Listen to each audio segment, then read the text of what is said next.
পাশের উপর না ৭৬,০০০ কোটি টাকা শুধু একজন এখান থেকে নিয়েছে। এখনো পর্যন্ত দেখি অনেকে জালেমের সাফাইদার। মানুষ জালেম তো সাধারণ জিনিস না, জালেম হচ্ছে আল্লাহর মামলার আসামি। আর সবচেয়ে বড় জুলুম পৃথিবীতে আল্লাহর আইন বাদ দিয়ে অন্যের আইন প্রতিষ্ঠা করা।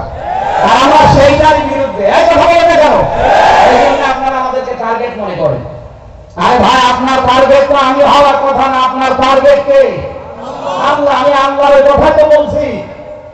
আল্লাহর জমিনে আল্লাহর আইন মরণের আগ পর্যন্ত চাবো। ওয়াবুদ রব্বাকা হাত্তা ইয়াতিয়াকাল ইয়াকিন।